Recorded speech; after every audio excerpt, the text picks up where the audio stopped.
Graças a Deus. Eu cumprimento os irmãos com a paz do Senhor. Cumprimento os irmãos com a paz do Senhor. Quem está feliz com Jesus hoje? Então encontre uma pessoa bonita do seu lado e dê um sorriso para ela. Ficou difícil? Se não tiver ninguém bonito aí embaixo, é só olhar aqui para cima, tá bom? Mas não é para mim não. Aqui você pode escolher, né? Tem o pastor Amauri, tem o pastor Dirnei, o pastor Cordeiro. São pessoas de Deus, homens que Deus tem abençoado. E eu estou muito feliz de estar aqui nessa linda festa nessa noite. Rever o pastor Amauri depois de tanto tempo. Os seus cabelos não eram brancos ainda, né? E nem os meus, né? Que bom rever o senhor. Deus lhe abençoe muito. Ao pastor Cordeiro, que foi me buscar no hotel e se mostrou uma figura tão simpática, um homem de Deus. Parabéns por essa linda festa. Deus abençoe a todos vocês. Quero cumprimentar aqui o prefeito da cidade, é o Aquiles, né? Mais uma vez estamos juntos, Deus abençoe. Como é que é o nome desse moço aqui? Lindomar, né? Lindomar está com a gravata bonita. Deve ter colocado em homenagem a mim, né, Lindomar? Depois a gente vai conversar no fim do culto, tá bom? Quero cumprimentar também aqui o deputado Kennedy, grande amigo de longa data. Essa semana ainda tivemos um trabalho juntos, Deus te abençoe. Que bom que você veio. E a deputada Giovana Sá, que é uma guerreira que representa o estado de Santa Catarina e a igreja evangélica em si, com muita maestria em Brasília. Você indo para Brasília foi um presente de Deus para nós. Deus te abençoe sempre. Alguém trouxe Bíblia nessa noite? Abra sua Bíblia comigo no livro do profeta Isaías, no capítulo de número 43.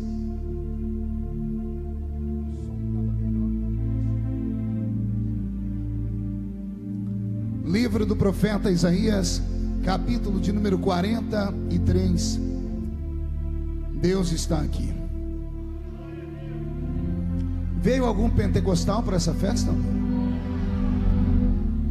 Eu não sei se vocês estão me enxergando, porque eu não enxergo ninguém daqui, né? E para ajudar, eu sou baixinho, eu vou subir em cima desse barco aqui, né? Ou vou pular dentro dessa lagoa e pregar dali de dentro. Eu sei que Deus está entre nós. Isaías 43 está escrito assim: mas agora, assim diz o Senhor que te criou, ó Jacó, e que te formou, ó Israel: não temas, porque eu te remi, chamei-te pelo teu nome e tu és meu. Quando passares pelas águas, eu estarei contigo. Quando passares pelos rios, eles não te submergirão. Quando passares pelo fogo, ele não te queimará, nem a chama arderá em ti, porque eu sou o Senhor teu Deus, o Santo de Israel, o teu Salvador. Amém, igreja? Feche a Bíblia, coloque no banco, na cadeira, e mais uma vez, pegue na mão da pessoa mais perfumada do seu lado. Ainda dá tempo. Aperte a mão da pessoa com carinho até ela falar aleluia.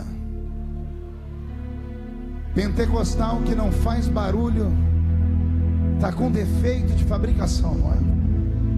Você pode orar comigo mais uma vez? Incline a sua cabeça. Pai das luzes, nós te exaltamos, nós te glorificamos. Nós entendemos que dentro de alguns minutos, e este lugar ficará pequeno para o tamanho da glória que o Senhor vai mandar do alto dos céus. Os que vieram tristes não voltarão para casa tristes. Hoje voltarão voando nas asas de um novo tempo. E antes que eu comece a ministrar a sua palavra, Senhor, eu lhe faço alguns pedidos. O primeiro é que o Senhor cerque esse estabelecimento, e num raio de 5 quilômetros, onde houver um demônio alojado, eu dou a esses demônios segundos para sumirem daqui, porque se não sumirem, serão queimados pelo poder da sua glória que aqui será derramada. Rasgue os céus sobre a cidade que venha nesta noite.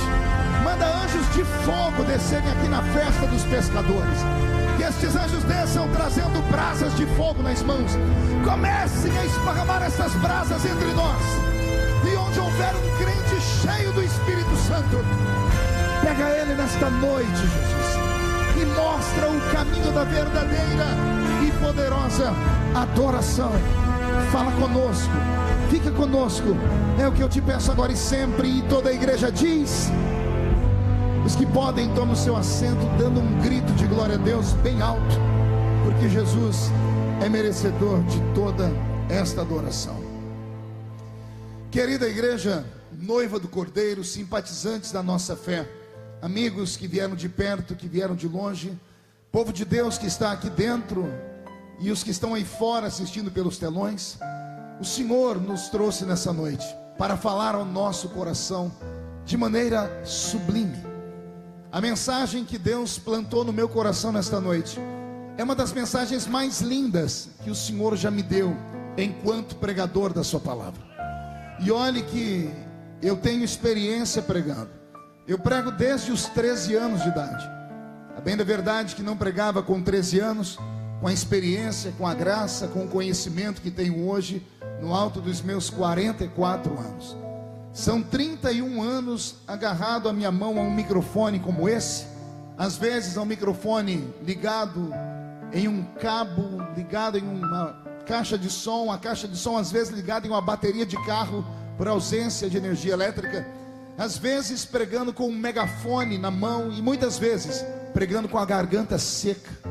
E em nenhuma dessas vezes eu participei de alguma reunião onde Jesus tivesse faltado do culto. Pelo menos uns 3 crentes entenderam. Eu vou tentar melhorar a sentença para ver se todos compreendem. Eu quis dizer que desde criança até hoje eu não me lembro de nenhum culto que Jesus tenha sequer chegado atrasado em uma reunião. Muitas vezes, por motivo de força maior, somos obrigados a chegar no culto depois que ele começa. Às vezes, somos obrigados a ir embora antes do culto terminar. Mas Jesus nunca fez isso. Ele sempre chega quando o primeiro crente chega, e ele só vai embora quando o último crente vai embora. Salvo, é claro, quando ele encontra aqueles crentes que eu não sei se tem aqui em Penha. Lá em São Paulo a gente encontra aos montes. São aqueles crentes maluquinhos que amam emendar o culto numa vigília, porque se ele encontrar os vigilheiros, ele fica com eles até o sol raiar. Tudo isso porque ele deixou na sua palavra uma promessa. Ele disse: esta é a minha igreja, e as portas do inferno não prevalecerão contra ela. Se esta igreja está aqui, eu gostaria de ouvir esta igreja dar um grito de glória a Deus bem alto, bem forte. Pois bem, o tempo vai passando e já não sou mais o menino de antes. Agora eu estou ficando velho, e às vezes a pessoa velha, ela vai ficando um pouquinho ranzinza. Então, para que eu não deixe ninguém constrangido aqui nessa noite, eu queria fazer um pedido antes de começar a pregar.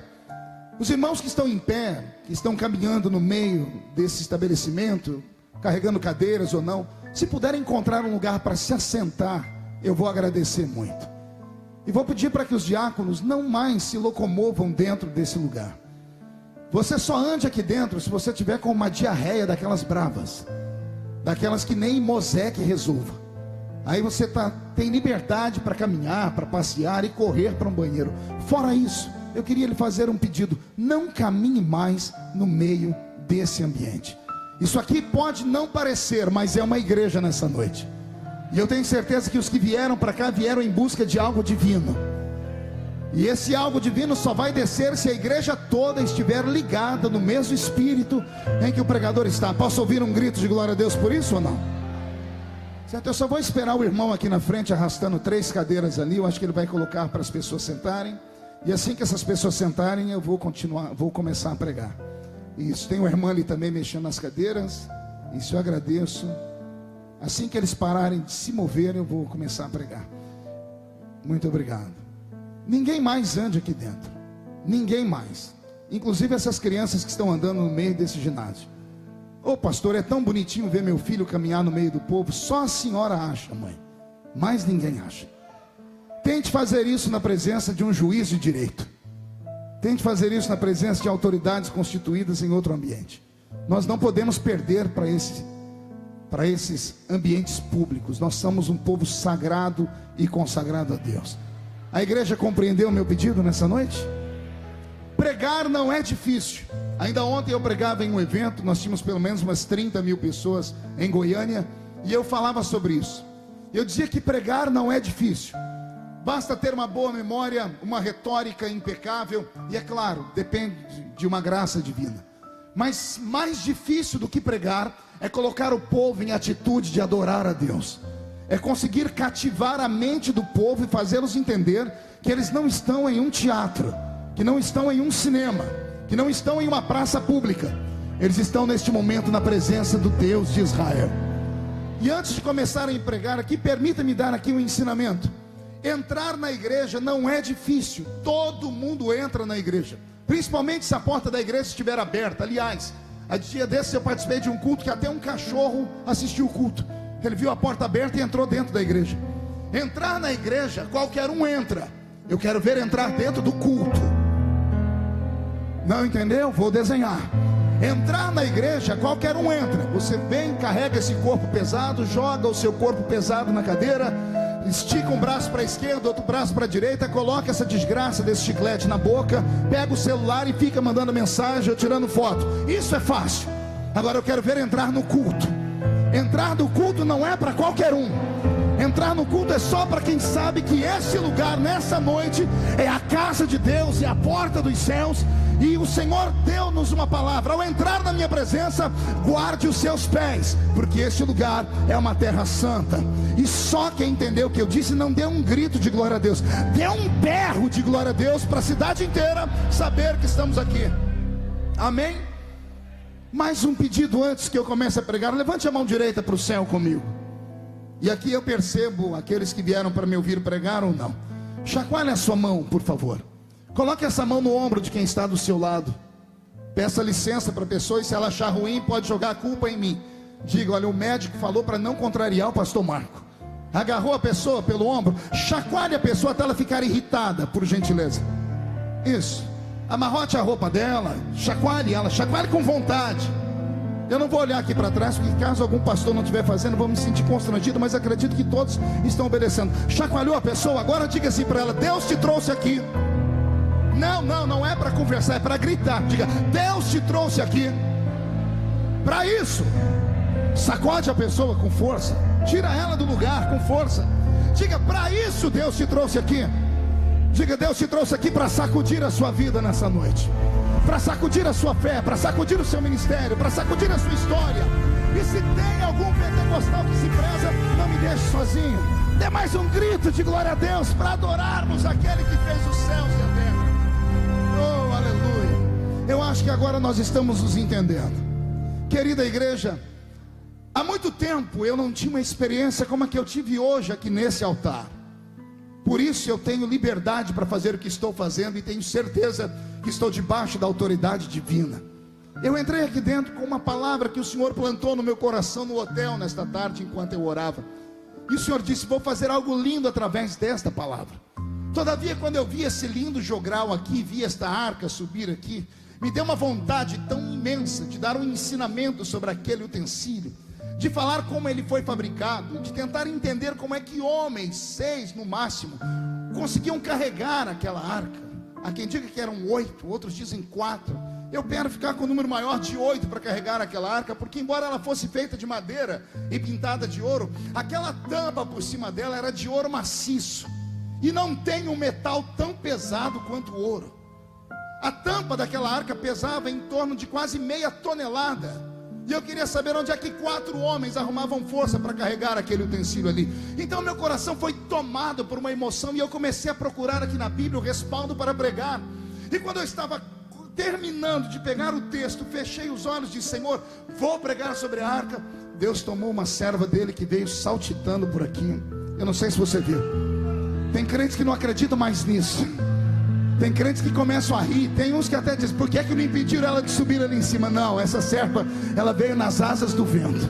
Chegou aqui no meu ouvido e disse assim: meu filho, é para pregar o que eu coloquei no seu coração, não é para mudar a mensagem, porque eu quero fazer uma obra linda nessa noite.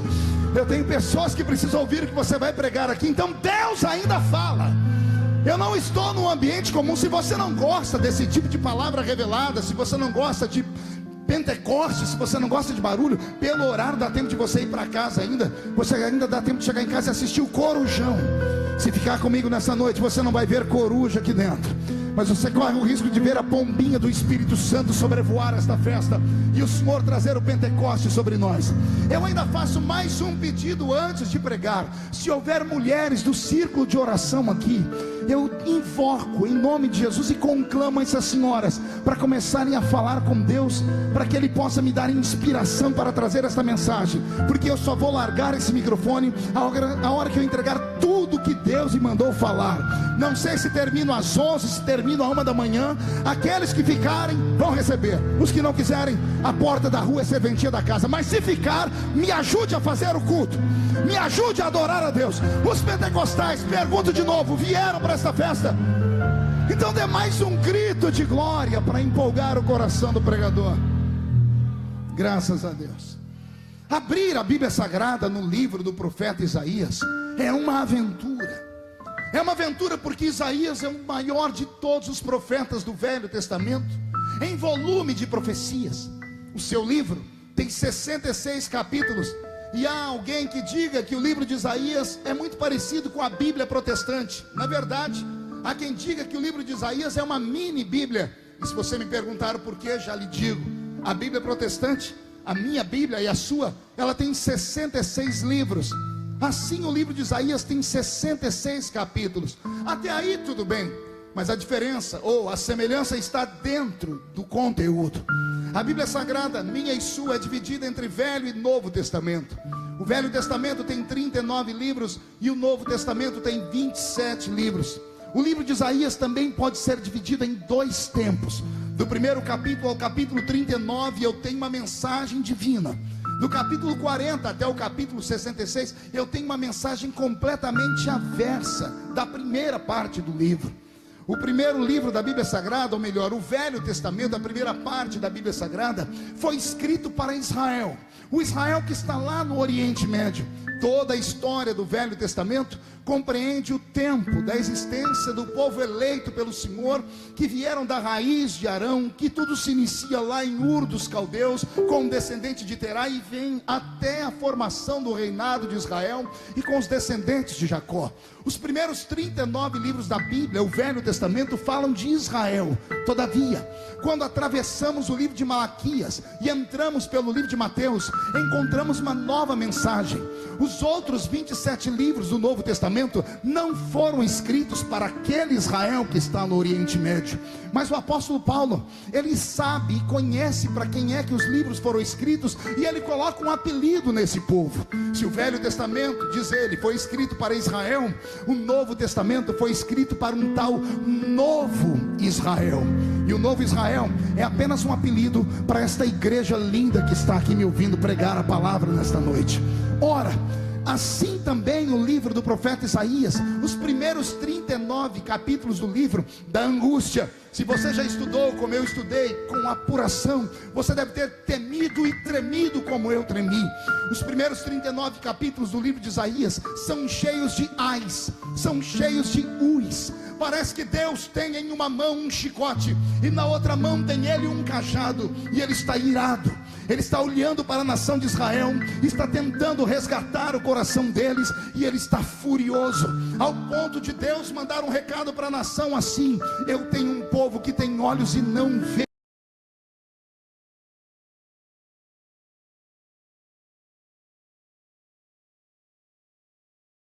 Do chicote, ele esconde o cetro de ferro, e ele pega em uma mão o bálsamo e na outra mão o unguento, e ele começa a derramar sobre as feridas que Israel tinha e traz a cura para o seu povo. Pastor, o que isso tem a ver com o Novo Testamento e o Velho Testamento da Bíblia? Ora, não preciso falar muito. Muitos aqui estudam em escola dominical e sabem muito bem que o Velho Testamento traz a figura de um Deus irado para todos nós. É o Deus do olho por olho, do dente por dente. É o Deus que, quando vai falar de pecados, deixa qualquer ser humano com vontade de entrar em um buraco e desaparecer, porque ele diz assim: que a alma que pecar, esta morrerá. Que o salário de todo pecado é a morte, todo homem sabe disso. Que todos pecaram e destituídos estão da glória divina, todo mundo sabe. O Velho Testamento traz para nós a figura de um Deus que punia o homem na carne quando esse homem caía em desgraça e pecados. Assim como os primeiros 39 capítulos de Isaías, o Velho Testamento inteiro é um testamento de dor, de angústia e de puxão de orelha. Todavia, assim como os 27 capítulos de Isaías para frente, Deus está mudado. O Novo Testamento também começa com a história de um Deus mais amoroso, de um Deus que olhou para Israel lá no Oriente Médio, mas eles não o quiseram. E eu vou deixar o apóstolo João contar para nós como foi essa história, esta epopeia. João disse: ele veio para os seus no Oriente Médio, mas os seus não receberam. Ao invés de Deus colocar um ponto final na salvação, não, ele tira o olhar do Oriente e olha para o Ocidente, e no futuro ele enxerga você e a mim, e então ele abre uma oportunidade de salvação. E João termina dizendo: ele veio para os seus, mas os seus não receberam, mas a todos quanto receberam, deu-lhes o poder de serem feitos filhos de Deus. Deixe-me dar aqui um exemplo do que eu estou pregando, para ver se eu conquisto a sua alma. Quando Deus olha dos céus para este mundo, ele só contempla dois tipos de seres humanos. Deus não contempla 3, nem 4, nem 10. Muitas pessoas vão dizer: não, pastor, nós vivemos num mundo plural, num mundo diverso. Temos pessoas de todas as cores, tribos, línguas e nações. Temos pessoas de diversos sexos, e hoje mais ainda, pessoas com uma infinidade de sexualidades que não dá nem para falar de tanta nomenclatura que é.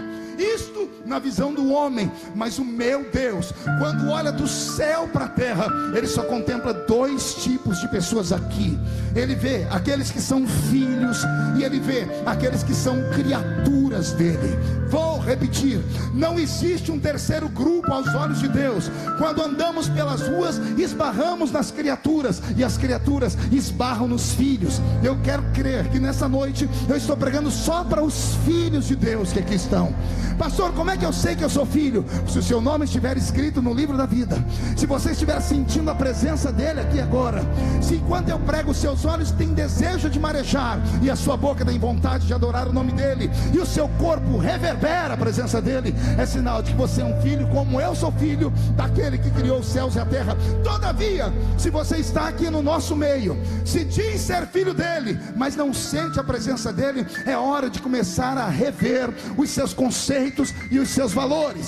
É hora de você começar a tentar compreender o que você está fazendo aqui, e por que é que você está aqui. Como eu disse agora há pouco, isto aqui não é um teatro, não é um cinema, não é um lugar que você senta, escolhe o que você quer assistir, aplaude quando gosta, vaia quando não gosta. Não, aqui nesta noite é um quartel-general, e eu estou pregando para os soldados que vieram do campo de guerra. Alguns estão feridos porque passaram pelo vale da sombra da morte, outros são soldados que não são de infantaria, são soldados que vivem apenas na área burocrática. Tais soldados nunca vão compreender o que é o fervor de uma batalha, mas esses soldados que carregam cicatrizes, e soldados que eu vim pregar nessa noite, para os soldados que precisam de unguento sobre as suas feridas. E se você acredita que Deus ainda cura, dê mais um grito de glória a Deus, por gentileza. Então, abrir o livro do profeta Isaías, como eu disse, é uma aventura. E a sorte desta linda igreja e desse pregador é que Deus não me mandou pregar a primeira parte do livro de Isaías, porque eu também não teria medo, eu não teria nenhum tipo de constrangimento ou vergonha. Eu falaria as verdades do Senhor, doesse a quem doesse, custasse a quem custasse. Mas aprove a Deus olhar para esta festa dos pecadores aqui em Penha, e o Senhor encontrar o seu coração sangrando, machucado, chorando. E o Senhor, por piedade, inspirou esse pregador para pregar na segunda parte do livro, na parte onde Deus está feliz, na parte onde Deus está apaixonado. E quando Deus está apaixonado, Ele faz aquilo que todo apaixonado faz. Todo apaixonado faz promessas, promessas extravagantes, promessas fantásticas e fortes. E o Senhor me trouxe nesta noite apenas para relembrar a todos que aqui estão, que Ele é um Deus que, quando fala, cumpre tudo aquilo que Ele fala. Passe o tempo, passem as pessoas, mude os governos, mude os líderes de igreja, mudam os costumes, as doutrinas, mas a palavra dele nunca muda, porque Deus é eterno para todo sempre. E digo isso falando amém. Quando eu abro a Bíblia no capítulo 43 de Isaías, eu vejo Deus olhando para Isaías apaixonado e dizendo: Isaías, eu tenho só um povo na terra. Eu não tenho 2, nem 3, nem 10. É apenas um povo. E para esse povo eu tenho palavras para falar. Todavia, eu conheço o temperamento e o coração de cada um deles. Conhecendo o temperamento e o coração de cada um deles, eu só posso falar para cada um deles aquilo que cada um deles é capaz de perceber, sentir e aceitar. Preste atenção no que eu estou dizendo. Eu estou tentando interpretar para vocês o pensamento de Deus. Deus não é como o homem, que quando olha para todos, pensam que todos pensam de maneira igual. Deus, quando olha para esta multidão, Ele consegue separar um a um. Ele consegue ouvir o batimento cardíaco de cada ser humano que aqui está. Ele consegue perceber os sentimentos de todos os que aqui estão e ao mesmo tempo. E por isso, a sua palavra é extremamente reveladora. Porque o pregador prega em uma direção e acaba acertando todos ao mesmo tempo. Na verdade, não é o pregador, é o Espírito Santo que o inspira. Porque só o Espírito Santo convence o homem da justiça, do juízo e do pecado. Mas Deus está dizendo no capítulo 43, Isaías: eu tenho só um povo e eu amo esse povo, porque esse povo, mesmo tendo 1 milhão de defeitos, eles são apaixonados por mim também. E quando se arrependem, eles dançam, eles louvam, eles se entregam, eles sacrificam, eles clamam, eles oram. E quando isso acontece, o meu coração fica extremamente feliz. Então eu quero que você olhe para esse povo como se fosse apenas um. Todavia, existe no meio desse único povo aqui eu tenho 2 grupos que têm que ser separados através da palavra. Para cada grupo desses eu posso fazer uma promessa. E as promessas que eu faço para um grupo, não posso fazer para o outro grupo, porque eu respeito o temperamento, eu respeito a inteligência, eu respeito o estado de experiência, eu respeito o nível de conhecimento que eles têm ao meu respeito. E já começo aqui a tentar interpretar para fazer você compreender o que eu quero falar. Nós estamos, por exemplo, em uma igreja pentecostal. Nós estamos aqui com um grupo de homens e mulheres que acreditam no batismo com o Espírito Santo, nos dons de línguas, que acreditam em interpretação de línguas, que acreditam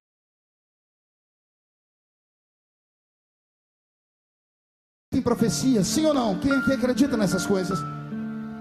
Todavia, se você agora olhar para a sua esquerda e para a sua direita, bem rápido, você vai pegar uma pessoa que está aí do seu lado, ou abrindo a boca de sono, ou já chorando, sentindo a presença de Deus.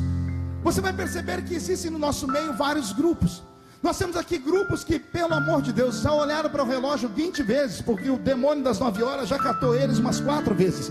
E eles não veem a hora do culto acabar para ir para casa para assistir o Big Brother, apesar que acabou, vai ter uma reprise. Ou querem ir para casa assistir a novela, ou querem ir para a praça, ou querem comer pizza, outras coisas mais. São pessoas que vêm para a igreja porque estão acostumadas de vir. Todavia, tem outras pessoas que, se pudessem nessa noite, teriam trazido o colchão da sua cama para esse lugar, porque a vontade deles não é participar do culto, a vontade deles era habitar aqui dentro desse lugar. A pergunta que eu faço é: por que existem tantos temperamentos diferentes no nosso meio? Ora, cada ser humano é um universo, cada cabeça é uma sentença, e cada vida tem a sua própria experiência. Eu posso às vezes não respeitar o seu silêncio, porque sou pregador pentecostal e quer me matar do coração. É eu ficar pregando e você ficar me olhando com essa cara, parecendo que foi batizado num pote de vinagre. Quer me matar do coração, me deixar com um infarto no miocárdio. É eu ficar pregando e você ficar me olhando com esse olho seco, parecendo olho de sapo que morreu no dia de enchente. Segura aí. Quer me fazer ir para o hospício de uma vez? É eu pregar aqui, entregar tudo que eu tenho para entregar, e você ficar com essa boca travada, essa boca de aço, essa língua de ferro e esse queixo de concreto. Porque eu sou um ser humano, eu sou um pregador assembleiano, eu fui treinado para isso, e isso me deixa completamente desnorteado. Todavia, eu sou só um ser humano. Deus não. Deus olha para você e Ele sabe o motivo do seu silêncio. Nem todos estão em silêncio porque não querem adorar. Porque é fácil adorar a Deus quando tudo deu certo, quando o barco foi bem na pesca. É fácil adorar a Deus quando o filho tem saúde, quando o emprego está indo de vento em popa, quando a sua casa está abastecida, quando você tem tudo aquilo que o seu coração pediu e sonhou. É fácil adorar a Deus quando você não tem problemas. Quero ver adorar a Deus quando o teto desaba sobre a sua cabeça, quando o chão abre um buraco sobre os seus pés, quando Deus sabe por que cargas d'água pega uma peça da sua vida, um quebra-cabeça da existência do ser humano, e joga no meio de um deserto para você procurar. Quero ver adorar a Deus quando não se tem saúde, quando você sepultou o filho, quando você perdeu o casamento, quando você perdeu o emprego. Aí não é fácil. Só que eu sou ser humano, eu não tenho uma bolinha de cristal. A minha função é colocar você de pé com esta pregação. Por isso, às vezes o pregador se desequilibra, mas Deus não, porque Deus conhece você. E olha a beleza de Deus essa noite, Giovana. O Senhor falou ao meu coração: Marco, tenha paciência, porque como no livro de Isaías, aí no meio desse povo tem dois grupos de seres humanos. Para um deles eu posso falar coisas brandas, coisas calmas, coisas que eles entendem, coisas racionais, coisas que fazem sentido, promessas simples, promessas que qualquer ser humano não precisa ter um grave conhecimento de teologia para tentar contemplar ou para tentar interpretar as palavras do pregador. Não, tem um grupo aqui no nosso meio que só está pronto para ouvir coisas que fazem sentido. Tem um outro grupo aqui no meio que não é de gente normal, que não é de gente comum, que não é de gente simples, que são de homens e mulheres que entraram aqui dentro e falaram assim: Deus, faz a tampa da chaleira voar nessa noite, porque eu quero ver o céu aberto sobre esse lugar. Então Deus respeita os seres humanos. Pastor, o senhor leu isso aonde? Eu li aqui no livro do profeta Isaías, no capítulo 43. Deus olhou para Isaías e disse: eu tenho um só povo, mas no meio desse povo eu tenho dois grupos. Para um deles eu vou fazer uma promessa simples, e a promessa simples é essa: se passar pelas águas, elas não te afogam.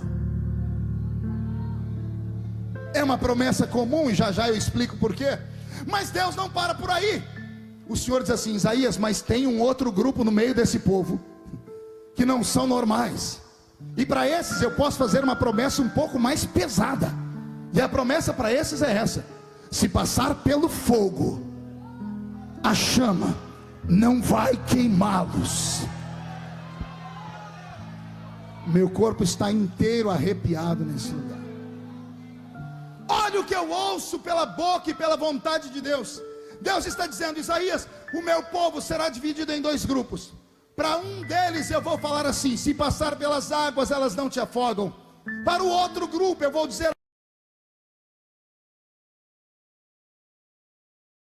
para eles assim: se passar, uma promessa simples. Pergunte a mim, por quê? Só falo se todo mundo perguntar. Porque é uma promessa pela qual todo ser humano costuma passar. São promessas que você ouve dia a dia nos cultos, que você não precisa ter uma mente extremamente aberta para poder compreender. Veja, não adiantou eu falar, né? Olha só, as crianças estão correndo aqui na frente. Eu fiz um pedido, eu fiquei 10 minutos falando aqui. E aí os irmãos soltam as crianças correndo aqui na frente. Já derrubaram, caíram aqui em cima. Pelo amor de Deus, o pai ou a mãe daquela linda criança, coloque ele no seu colo, por gentileza, eu vou agradecer. É a última vez que eu peço isso. É a última vez, prometo. Posso ouvir um glória a Deus da igreja ou não? Só o nosso povo faz uma coisa dessa. Mas vamos lá, vamos tentar de novo aqui. Vou tentar me encontrar onde eu estava pregando. A primeira parte dessa promessa é uma promessa simples. Por que é uma promessa simples? Porque é algo que todo ser humano passa enquanto está vivo nesse mundo. Quer ver? Quem aqui já quase se afogou pelo menos uma vez na vida? Levante a mão para eu ver. E quem não levantou a mão é tudo hipócrita. Tenho certeza que você já quase se afogou. Não, pastor, eu nunca fui na praia tomar banho. Pastor, calma, assembleiano, eu não quero entregar você aqui não. Não é só indo no mar, na praia, não é só indo na piscina que a gente se afoga. Às vezes a gente se afoga bebendo um copo d'água. Você toma uma água, a água desce por onde não devia descer, e graças a Deus temos o nariz, porque é uma válvula de escape. Quem já quase se afogou desse jeito? Levante a mão para eu ver. Olha aí, já melhorou, dobrou o número de pessoas, mas ainda tem algumas pessoas resistentes aqui. Eu vou te vencer, vamos pela palavra. Pois bem, para essas pessoas o Senhor está dizendo assim: se passar pelas águas, as águas não podem te afogar, porque é uma promessa natural. É como se o Senhor dissesse assim: existem coisas que todos os seres humanos podem ouvir, podem sentir, porque todos os seres humanos estão preparados para ver, ouvir e sentir tudo aquilo. Exemplo: você está no culto, o pastor Amaury está pregando com aquela unção de sempre. Ele olha para o meio da igreja e diz assim: assim diz o Senhor, ninguém sairá deste lugar sozinho nesta noite. todos sairão escoltados pelo anjo do Senhor, que acampa ao redor daquele que o teme e livra de todo mal. Deixe-me te fazer uma pergunta: por que é que você deu glória a Deus? Busque uma resposta dentro de si mesmo. Eu só recitei uma possível sentença. Eu só disse que quando você sair por essa porta, você não vai voltar sozinho para casa. O anjo do Senhor estará ao seu redor. Por que é que automaticamente a igreja levantou e disse glória a Deus? Há uma explicação para isso, e eu vou te dar essa explicação cientificamente. Atrás da sua cabeça, bem aqui no alto do cocoruto, você tem um aparelhinho chamado cerebelo. O cerebelo é um órgão do nosso cérebro. Dentro do cerebelo estão armazenadas todas as nossas experiências, todas as nossas memórias. E às vezes as nossas memórias são atiçadas, são atinadas pelos 5 sentidos que Deus nos deu. Quer seja ele olfato, visão, audição, tato e paladar. Com esses 5 sentidos, às vezes, estamos andando na rua, sentimos um perfume, a nossa mente busca memórias lá de trás. Ouvimos uma música, e a música nos traz a lembrança de um culto. Comemos uma comida, e lembramos da velha mamãe ou da comida da vovó. Não é assim que acontece conosco. Por que é que nós lembramos? Porque todas as memórias que você teve na sua história estão armazenadas aqui na sua cabeça, e às vezes elas são atinadas ou atiçadas por esses 5 sentidos. Ora, quando eu disse que se você sair daqui e vai para casa escoltado pelos anjos, o seu cerebelo, o seu inconsciente foi ativado. Ao ser ativado, ele recebeu a seguinte mensagem: pode acreditar nisso aí, porque isso aí é verdade. Porque você conhece alguém que já foi livre de algum tipo de acidente. Muitas pessoas chamam de sorte, nós chamamos de cristocidência. Muitas pessoas dizem que foi obra do acaso, mas nós sabemos que na vida do crente nada acontece por acaso. Ou Deus manda, ou Deus permite. Então tudo tem um porquê. Então aquele livramento foi algo divino.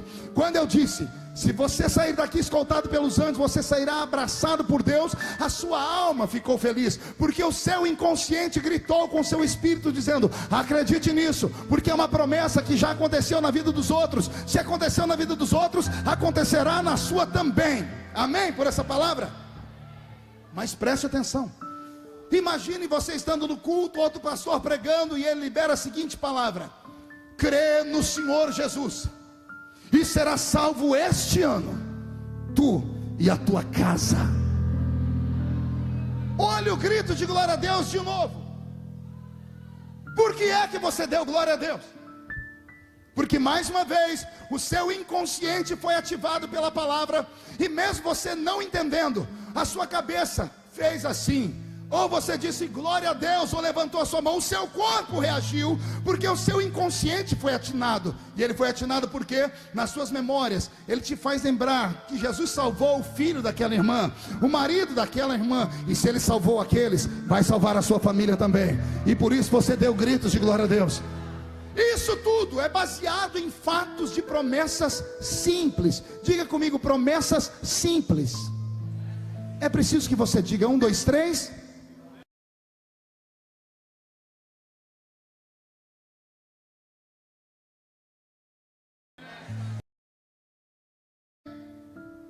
Naquilo que eles podem tocar, naquilo que faz sentido, são promessas naturais. Então Deus está dizendo, Isaías, eu tenho uma parte do meu povo que eu respeito eles, porque eles ainda estão no jardim de infância do Espírito. São homens e mulheres que são neófitos na fé. Neófito na fé não é alguém desviado, não, é alguém que recém-nascido. São pessoas que mesmo estando no nosso meio há 10, 15, 20 anos, nunca teve paixão pela palavra, ao ponto de tentar descobrir nelas segredos divinos. E por isso que quando ouve alguma coisa que é um pouquinho mais além, ficam com um pé atrás. Para essas pessoas, o meu Deus está falando nessa noite, fique tranquilo, eu não vou extrapolar o seu limite de pensamento. Eu vou falar para você só aquilo que você é capaz de absorver e entender. Amém, igreja? Só que aí Deus extrapola.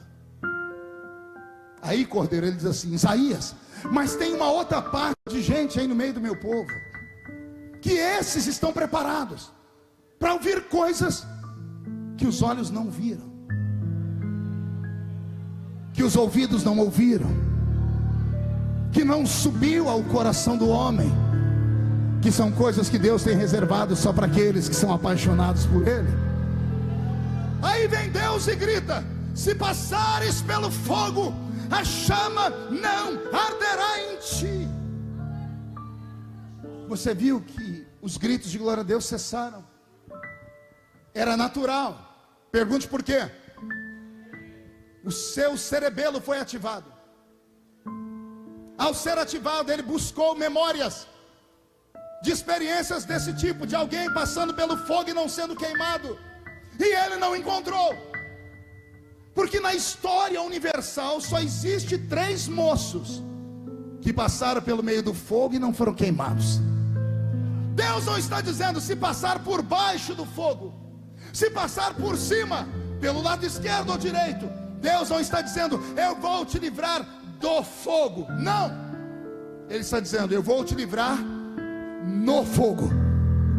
É quando você pisar no meio da fogueira, é quando a chama começar a subir pelo seu corpo e ela procurar órgãos para que ele possa entrar em combustão. Aí eu, Senhor, protejo a sua pele, os seus ossos, o seu nervo, o seu cabelo, a sua roupa. Não deixo nenhum fio de cabelo da sua cabeça ser queimado. Ai meu Deus, por que é que nós não demos glória a Deus antes? Porque a nossa mente não conseguiu absorver essa promessa. Essa promessa é mais ou menos isso aqui, preste atenção. O pastor está pregando e de repente ele olha para o meio desta multidão e diz assim: Deus está me dizendo que um dos pescadores aqui da Penha, dentro de 2 meses, fará uma viagem até os Estados Unidos da América, entrará dentro da Casa Branca e vai falar com Donald Trump em inglês, e vai dizer a ele: a América será avivada. Você viu? Só 1 ou 2 maluquinhos deu glória a Deus. Os normais não dão glória a Deus. Aliás, começam a dar gargalhada. Por quê? Porque não faz sentido. É uma coisa louca, é uma coisa anormal, é uma coisa absurda. Você está no culto, o pastor libera a seguinte palavra: alguém aqui desse ginásio, dentro de 1 semana, vai receber uma herança. E essa herança vai ser tão grande que essa pessoa vai pagar a dívida externa da América Latina inteira. Ó, nem eu forçando alguém da glória a Deus. Por quê? Porque o seu inconsciente foi ativado e ele disse assim: isso aí não pode ser verdade, isso aí não vai acontecer, porque não é normal. E aí vem Deus nessa noite e usa esse pregador para dizer, com todo respeito aos que gostam de promessas simples, eu vou começar a pregar só para os malucos agora. Eu vou pregar só para homens e mulheres que estão cansados de andar só nesta terra. Quero pregar para homens e mulheres que querem continuar andando com os pés na terra, mas querem a sua cabeça dentro do céu. Quero pregar para homens e mulheres capazes de acreditar que o Deus do passado não mudou, e Ele pode nessa noite batizar com o Espírito Santo. Ele pode nessa noite curar os enfermos. Ele pode nessa noite trazer a revelação às coisas que estão ocultas. E é claro que Ele só vai fazer isso se houver uma igreja que acredita nesse tipo de poder. Tem alguém que acredita nisso aqui? Então não dá um grito de glória a Deus agora não, dá um berro de glória a Deus para acordar a cidade inteira.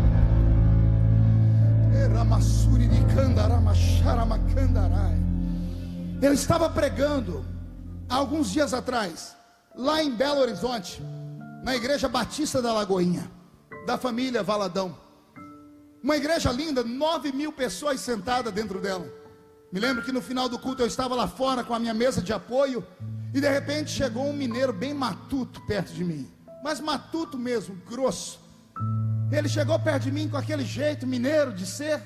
Ele olhou para mim e disse assim: ô pastor, eu senti de te dar um presente. E eu me abri para ele, disse assim: eu senti de receber, me dê logo.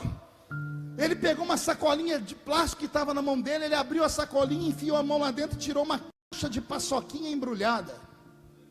Aleluia mesmo. E aí eu vou usar o idioma de Minas para falar da paçoquinha. Ô trem banço. Eu já desembrulhei a paçoquinha, que eu estava com muita fome. Quando eu dei a primeira mordida, o mineiro deu o golpe. Ele olhou para mim assim: ô pastor, o senhor pode orar por mim? Eu falei, depois da paçoquinha eu faço qualquer coisa, né? E eu falei, você quer que eu ore para você? Por quê? Ele disse assim, ô pastor, é que ontem à noite eu fui numa vigília. Aí eu enfiei a paçoquinha na boca para não ter uma crise de riso. Mas eu não sou gente. Eu falei assim, desculpa, você foi aonde ontem à noite? Eu fui numa vigília. Aí eu me segurei para não ter uma crise de riso, porque eu só conhecia vigília, não conhecia Virgília. Eu disse, mas o que tem que você foi nessa vigília e o que deu? Ô pastor, eu fui numa vigília, só que não era vigília de crente normal não, era vigília de crente doido. Eu falei, ô glória, eu conheço vigília de crente doido. Eu não sei vocês que são muito aqui para cima, né? Vocês aqui do sul são mais elitizados, são mais ricos, são mais bonitos, né? São mais perfumados. Mas a gente lá do sudeste, norte, nordeste, quando a gente vai para vigília, é vigília do arrasta-pé. O diabo sofre na mão da gente quando o crente vai para vigília lá para cima. Eu entendo vigília de crente doido, mas eu queria saber da boca dele. Eu disse, meu filho, o que é uma vigília de crente doido? E ele falou, ô pastor, é aquela vigília que quando os crentes doidos chegam, o Espírito Santo olha para esses crentes e parece que ele põe sobre eles o espírito do Bruce Lee. Eu falei, como assim? É pastor, porque eles ficam cheios do Espírito Santo e começam assim, ó. Eu falei, eita glória, ai Jesus, me dá esses Bruce Lee para mim hoje. Eu disse, e aí? Ele foi, pastor, lá pelas tantas, pastor, levantou um profeta doido. Eu conheço profeta doido, de vigília de crente doido, mas eu queria ouvir da boca dele. O que é um profeta doido, meu filho? Ele foi, pastor, é aqueles profetas que quando vem profetizar para a gente, quase mata a gente do coração aí. Eu falei, mas por quê? Uai pastor, eu estava escorado na porta da igreja, olhando para o púlpito. Era lá pelas 4 da manhã, e o senhor sabe que vigília é igual às ondas do mar, né? Tem hora que vem aquela onda, bate, quebra tudo, faz aquela barulheira, mas de repente vem a ressaca. O mar se esconde, faz silêncio. Pastor, já tinha passado o fuzuê, o grito, o pandeiro. Os crentes estavam tudo quase dormindo. E eu estava escorado na parede. E não é que o profeta veio de costa, pastor. Em vez de vir de frente, veio de costa. Eu falei, e aí? E aí, pastor, que ele chegou perto de mim, botou a mão no meu ombro. E ele ficou quieto. Eu falei, me conta, o que aconteceu? Uai, pastor, eu quase tive um desarranjo. Pô, mas desarranjo porque ele botou a mão no seu ombro? Não, pastor, é que ele botou a mão no meu ombro, não deu tempo de eu virar para trás para ver a cara dele. Eu falei, por quê? Uai, pastor, ele botou a mão no meu ombro e fez assim, ó, homem! Ai, ai, ai! Aqueles profetas espalhafatosos. Eu falei, e aí? Falei, ai, pastor, quando eu voltei em mim, eu olhei para o profeta, ele estava lá com a cabeça assim, ó. O profeta agarrou a minha mão, pastor. Eu falei, que mais? Pastor, ele agarrou minha mão e disse assim, homem, entra tu comigo nessa carruagem de fogo agora. E eu falei, o que você fez? Falei, uai pastor, o homem me agarrou, eu entrei na carruagem. E o que vocês fizeram? Pastor, o homem agarrou minha mão e começou a correr pela lateral da igreja. Correu lá no fundo, correu aqui na frente. Pastor, ele correu no meio do povo e o fogo começou a cair na igreja. E eu estava empolgado, pastor. Aí o profeta olhou a rua e foi, o que ele fez? Pastor, o homem me agarrou e me arrastou para o meio da rua. Eu falei, e você fez o que? Eu falei, ai pastor, eu estava na carruagem, não tinha como descer. Os cavalos puxavam nós com muita força, era muito fogo. E eu saí correndo no meio do quarteirão, falando em língua estranha com o profeta também, pastor. Oh glória. Pastor, eu empolguei de novo. De repente o profeta deu meia volta. Chegamos na porta da igreja, pastor. Ele olhou para mim e disse assim, homem, se prepara. E ele correu para dentro da igreja. Eu corri junto. No meio do corredor,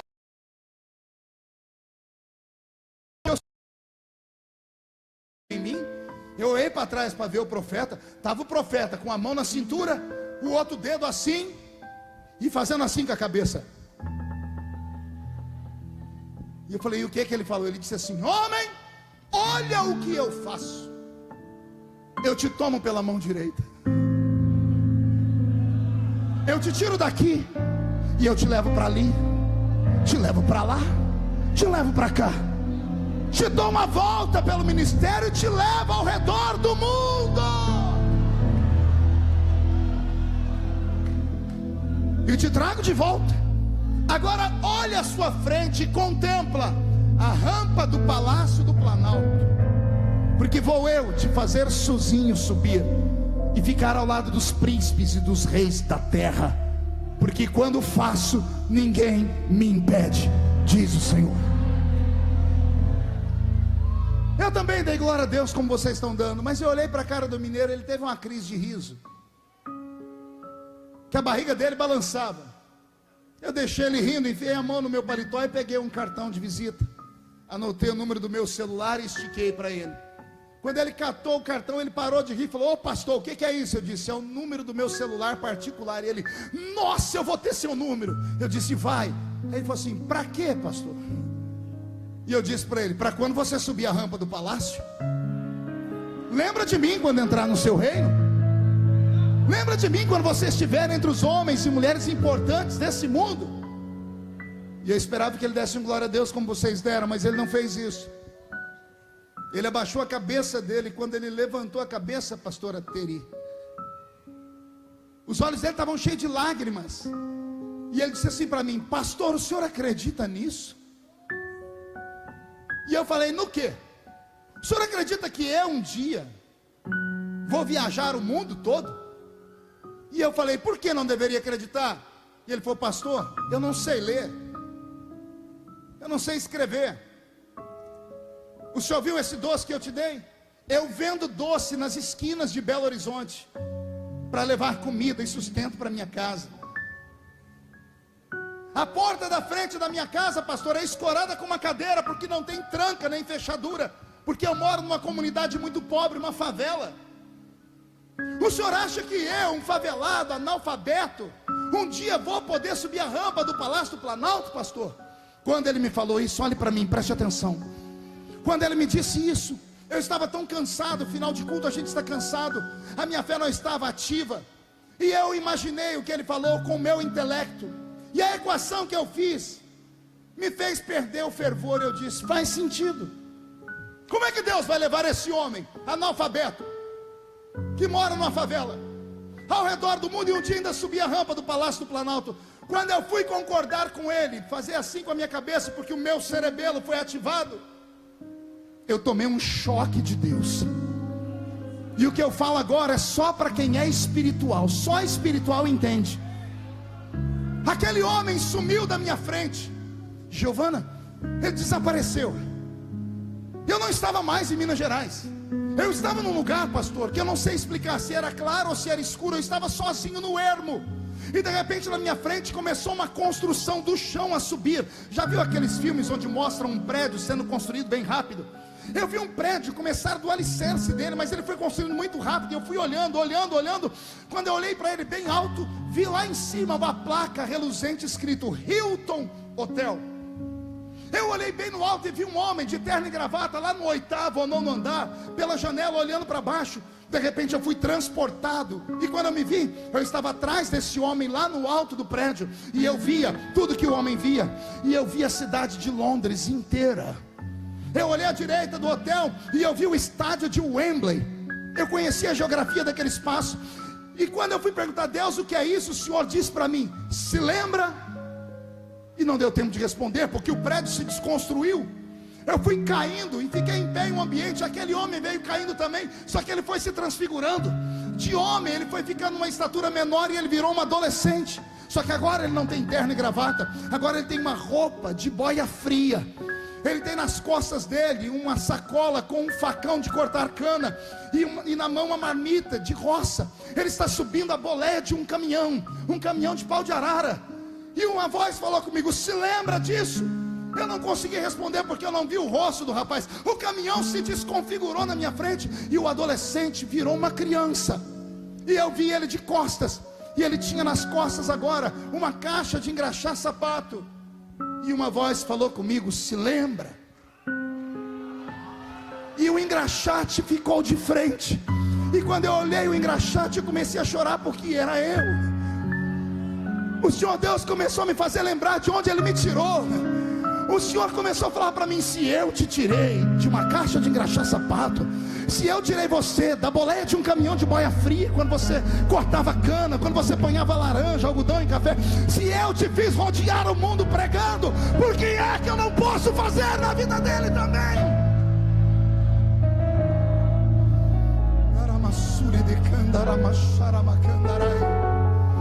Oh, aleluia.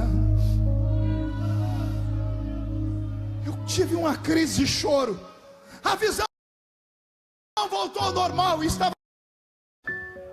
Eu levantei o queixo daquele homem. Eu agarrei ele pelo ombro e disse para ele: pare de chorar. E disse para ele: se foi o meu Deus que falou contigo, o Deus que fez a estéril ser mãe de filho, o Deus que pavimentou um caminho no meio do mar para Israel passar a pé enxuto, o Deus que transformou as moléculas de um machado de ferro para flutuar em cima das águas, o Deus que fez o relógio de Acai girar ao contrário, o Deus que colocou palavras na boca de uma jumenta para profetizar, o Deus que deu 15 anos de vida a um rei condenado à morte. Se foi este Deus que falou, quem viver verá para ver as promessas se cumprirem na sua vida.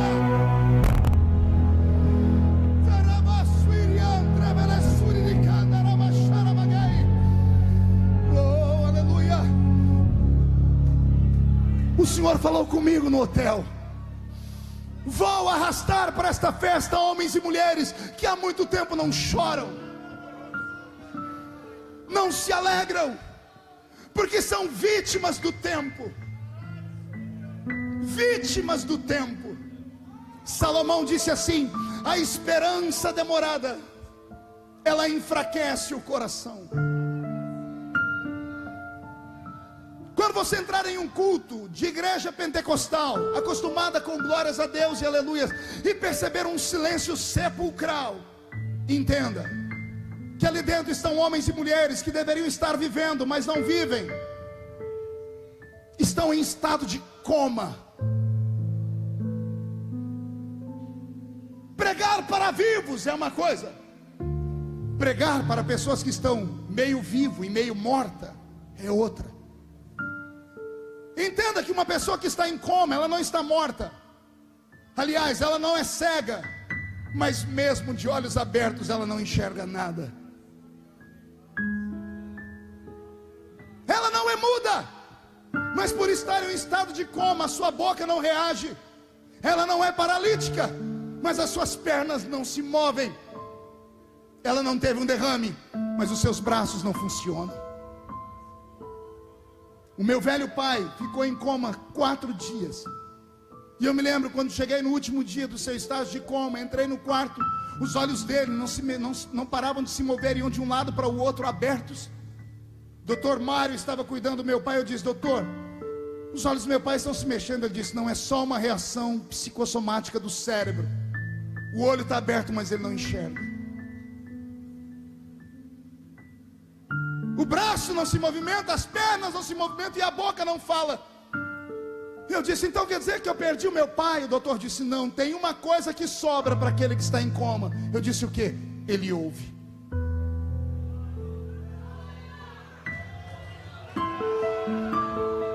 Ele ouve. E eu passei 45 minutos pregando para o meu pai, porque eu sentia a morte se aproximar para levá-lo embora. E era um homem ímpio.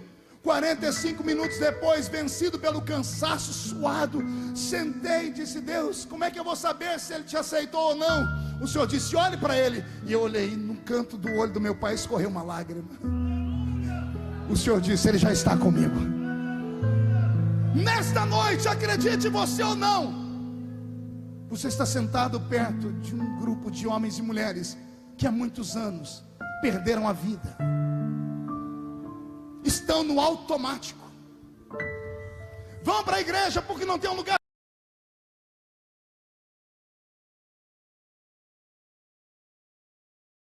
melhor para crente. Todo crente que tem mais de anos em uma igreja, ele não entra mais de uma vez na igreja. Ele faz o seguinte ritual: ele chega na porta da igreja, dá uma paradinha e faz assim com a cabeça. E aí começa a angústia, porque ele abaixa a cabeça e entra para o culto revoltado. Pergunte por quê?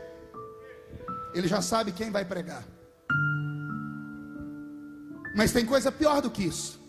Ele sabe o que a pessoa vai pregar. Ele sabe quem vai cantar. Pior, ele sabe o que a pessoa vai cantar. Mas tem uma coisa pior do que tudo isso: ele entra no culto sabendo como o culto vai terminar.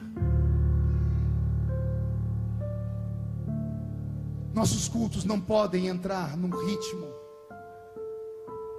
de morosidade, de frieza. Nosso culto não pode ser movido aos empurrões, aos trancos. Nossos cultos não podem ser apenas belos.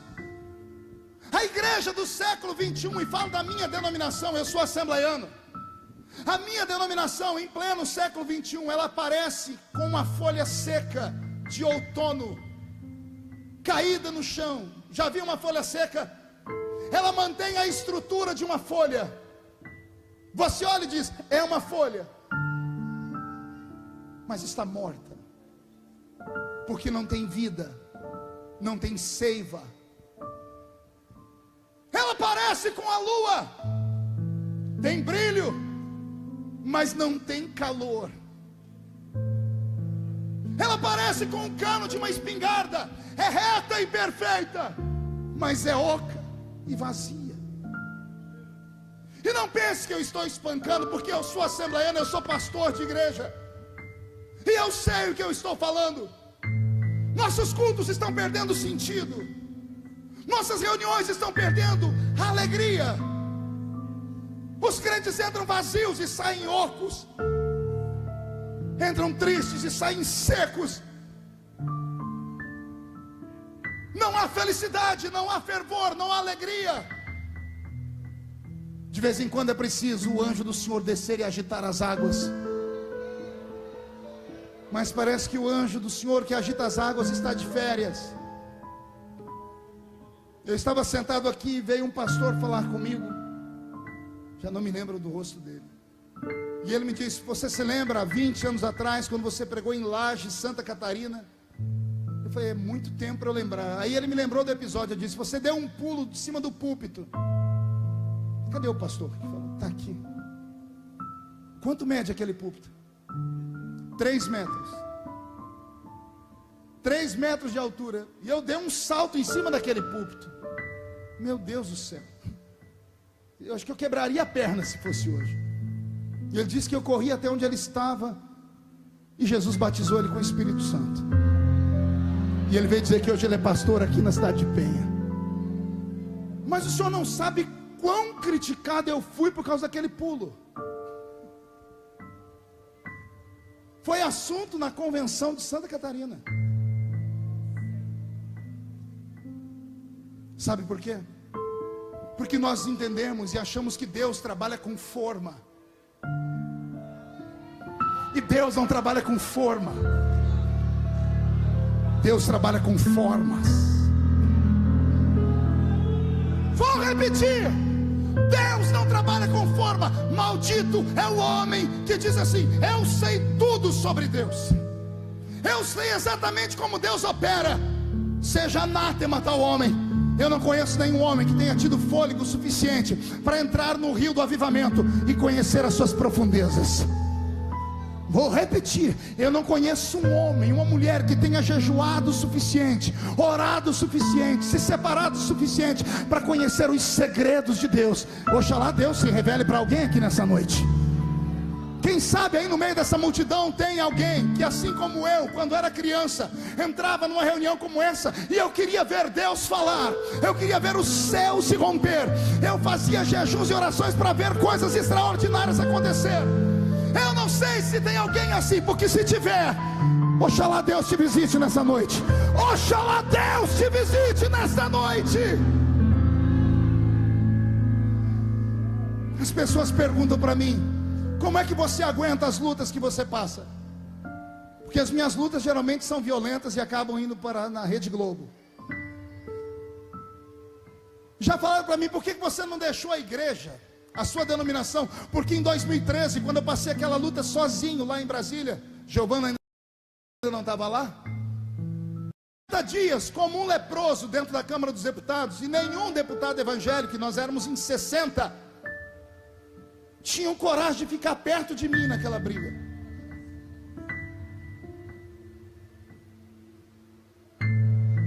As pessoas falam: como é que você aguentou aquele tropelo e aguenta todos os outros? A minha resposta é muito simples: os meus pés estão fincados em uma rocha.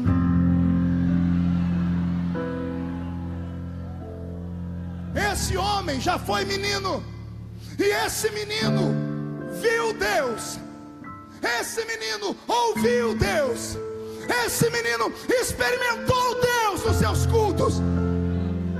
E tem uma música que é muito cantada ultimamente que diz assim: quem já pisou no Santo dos Santos, em outro lugar não consegue ficar.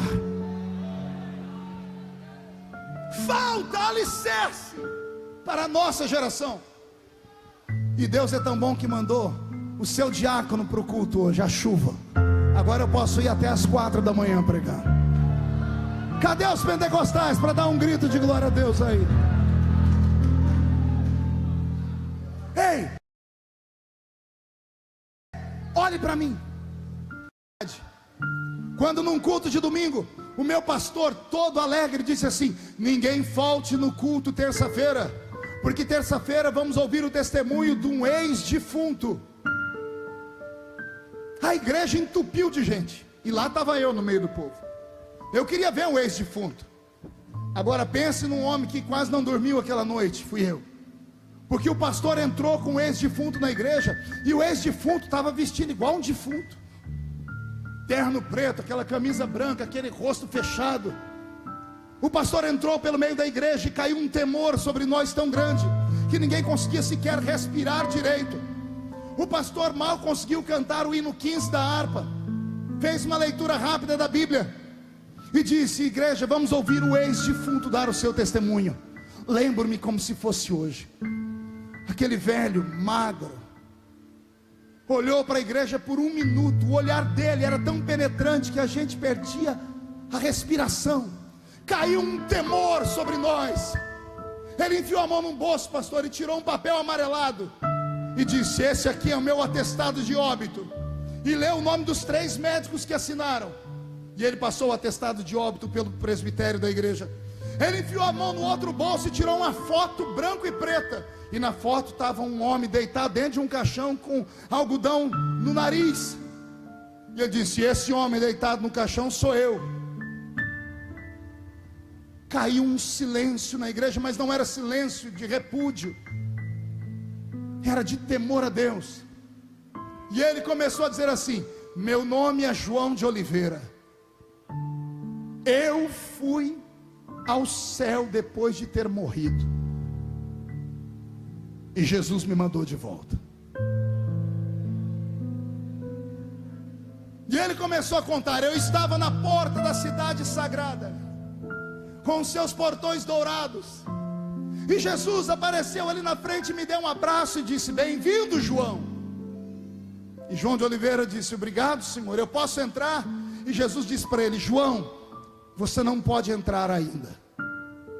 E ele disse: porque eu estou em pecado, eu vou para o inferno? O Senhor Jesus disse: não, João, é que eu tenho que resolver um problema. Ele falou: que problema? Olha lá para a terra. E ele disse que ele olhou para o chão. Quando ele olhou para o chão, abriu o chão, e ele viu a casa dele, uma casa de barro, chão de terra, coberta de sapé, um caixão no meio da sala, 3 crentes com a Bíblia debaixo do braço, e num canto da sala tinha uma senhora de coquezinho na cabeça, de cabelos brancos, com 14 crianças ao redor dela.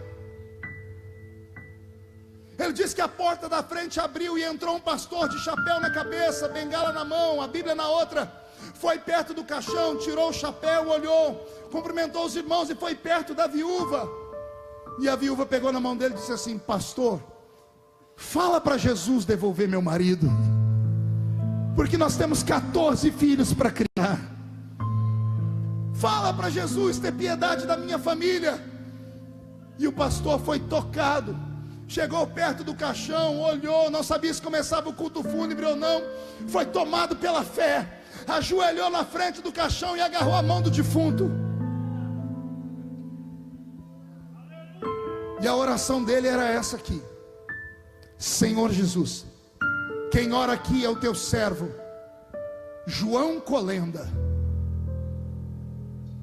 e eu estou orando para que João de Oliveira retorne. porque ele tem 14 filhos para criar. Quando aquele homem contou isso, ele começou a chorar. E eu, criança, comecei a chorar junto. Porque na mente de um adolescente de igreja, olha o que eu ouvi. Eu ouvi um pastor falar que teve um pastor que foi orar por ele morto. E ao orar disse assim: quem ora aqui é o teu servo João Colenda. A mensagem que veio para o coração do menino foi essa. Houve um tempo em que homens tinham uma ficha tão grande no céu, que quando oravam usavam seu nome e diziam: quem ora aqui é João Colenda, teu servo.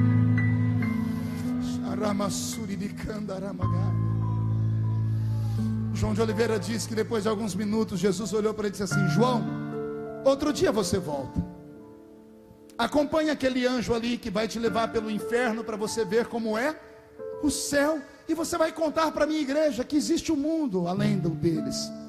Ele disse que quando ele estava saindo de perto de Jesus voando, o anjo tomou ele pela mão, ele gritou de longe: Jesus, por que é que eu não posso ficar? E Jesus gritou assim para ele: porque a oração de um justo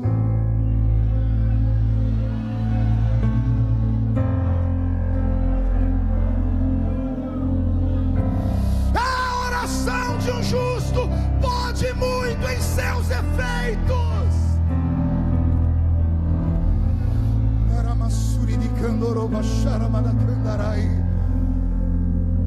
Eu estou falando com uma igreja que tem promessas. Eu estou falando com homens e mulheres que ouviram a voz de Deus, quer seja através daquela profetisa, quer seja através daquele vaso, quer seja através daquela oração, ou na leitura da Bíblia, ou naquela vigília, ou no culto de doutrina. O Senhor falou contigo, tem um plano na sua história, na sua existência, e você sonhou, você desejou, você acreditou, você contou para sua família, você congregou com seus irmãos e disse: Deus falou que vai fazer na minha vida uma obra linda. Só que o tempo passou, a promessa não se cumpriu, e você desanimou, e você perdeu a esperança, e você perdeu a alegria, e você perdeu os sonhos, e você perdeu a vontade de orar, e você perdeu a vontade de jejuar, perdeu a vontade de caminhar léguas, quilômetros para ir ouvir um profeta pregar em outro lugar. Enquanto eu prego e falo isso, o Espírito Santo está aí do seu lado,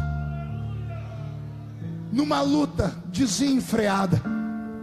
Se houver alguns crentes espirituais aqui, eles podem ouvir o que eu estou ouvindo: barulho de espadas acima desse teto, demônios e anjos degladiando por esta reunião, demônios fazendo de tudo para segurar, transformar o céu em bronze, e os anjos lutando com as poucas forças que tem, porque a igreja já não ora e não pede mais.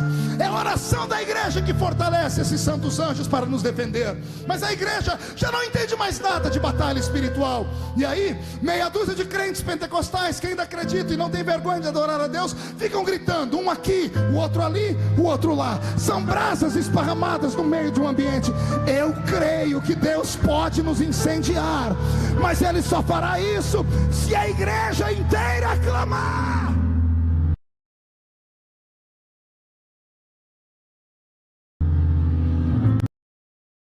Oh, aleluia. O Senhor me trouxe hoje aqui, Catarina, para falar para você que Ele não mudou, para falar para você que tudo que Ele falou Ele vai cumprir. E Ele me mandou te lembrar alguns textos da Bíblia. O primeiro é esse: não sou homem para mentir, não sou filho do homem para me arrepender daquilo que falo. E tem um texto mais forte do que esse, que é para arrancar você do seu lugar. O Senhor Jesus, quando passou por aqui, Ele disse assim: olha, pode passar o céu, pode passar a terra, mas as minhas palavras não passam jamais. Jamais. você acreditar no que eu estou pregando, se você acreditar no que eu estou falando, você não vai sair daqui capengando mais.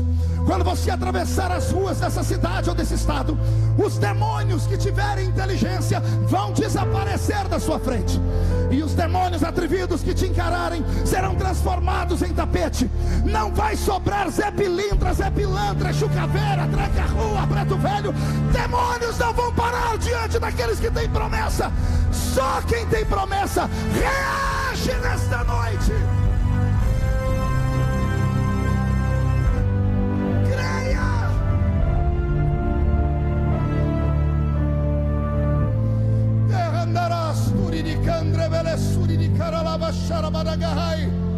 Creia! Dia desses eu tive uma experiência fantástica. Estou passando no corredor das comissões de deputados. Tinha uma sala fechada, uma comissão que não estava funcionando. Um deputado que me viu passar falou: pastor Marcos, o senhor pode entrar aqui? Eu entrei lá, Giovana. Tinha um grupo de parlamentares, todo mundo com medo desse negócio, da lista que ia sair. E um deles falou assim: pastor, nós chamamos o senhor aqui, que a gente queria que o senhor fizesse uma reza brava para nós aqui. O senhor pode fazer uma reza brava? Eu disse: vamos rezar agora. Vocês podem ficar em pé, pode pegar na minha mão, pode, vocês não vão se escandalizar não. Agarrei a mão desse homem, comecei a orar, mas uma oração daquela do manto. Encarnei um assembleiano da década de 1900 e bolinha. Bati os pés no chão, falei em línguas estranhas e profetizei. Quando terminei a oração, eles estavam limpando as lágrimas, uns dizendo: nossa, estou tudo arrepiado. Aí um falou assim para mim: ô pastor, o seu santo é forte, né? Eu disse: você não sabe como. Quando eu estava saindo, um desses falou assim: ô pastor, o senhor pode ensinar para nós? Eu disse: ensinar o quê? O senhor pode ensinar para nós como é que faz para ter o corpo fechado? Linguagem de ímpio. Eu falei: como assim? O senhor tem um corpo fechado? Eu falei: por quê? Pastor, se acontecesse a metade do que aconteceu com o senhor, com a gente estava morto. Ensina para a gente por que nada pega no senhor.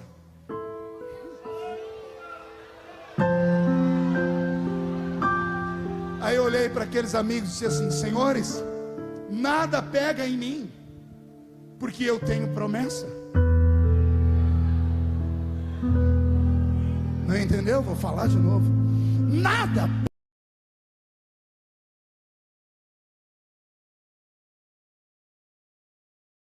pega em mim. Todo homem, toda mulher de Deus que tem uma promessa divina, ele está imortalizado até que se cumpra as palavras do Senhor na vida deles. Se Deus disse que Ele vai fazer na sua vida, a morte não pode te pegar, a AIDS não tem força, o câncer não tem força, os demônios não têm força, o homem mau não tem força, o homem sanguinário não tem força, o acidente não tem força, a faca não tem força, a bala perdida não te pega. Se você tem uma promessa de Deus e levantar 11 mil demônios contra você, 1000 cai de um lado, 10 mil cai do outro lado, e você não pode ser atingido por eles. Alguém tem uma promessa de Deus aqui? Então, por gentileza, bate no peito até fazer barulho. Tem gente que não me obedece para nada. Raça de defuntos. Bate no peito até fazer barulho e diga para os demônios ouvir: eu tenho promessa. Olhe para o irmão do seu lado e diga: eu tenho promessa. Diga para ele: se você não acredita, é problema seu, eu tenho promessa. Se você tem promessa, reage nessa noite, reage.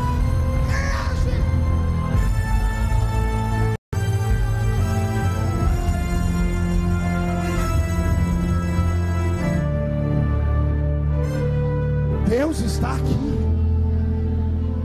Pastor Marco, mas o que Deus falou comigo não faz sentido. Meus parabéns. Meus parabéns. Porque se Deus falou com você alguma coisa louca, é porque Ele achou você digno de ser esse louco para receber a loucura dele. Se eu voltasse no tempo, andando pelas ruas da minha cidadezinha de Orlândia, empurrando a minha bicicletinha barra forte, um chinelo vermelho num pé e um azul no outro, Morávamos em 12 pessoas em 2 cômodos. Um bocado de folheto na mão e uma Bíblia toda rasgada. Eu e Marco Belisário, que era o meu líder de mocidade. A gente evangelizando de porta em porta. Um dia nós estávamos subindo uma rua na minha cidade. Passou um avião bem baixinho. Eu olhei para o céu e disse: eita, que um dia eu vou estar lá dentro. O Marco olhou, deu 3 passos. Ele teve uma crise de riso. E eu ri junto com ele. A gente chorou de tanto rir. Eu perguntei: você está rindo do quê? Ele falou: pela mesma coisa que você. Como é que um dia nós vamos estar lá? Olha onde a gente mora, perto do nada, do lado de lugar nenhum.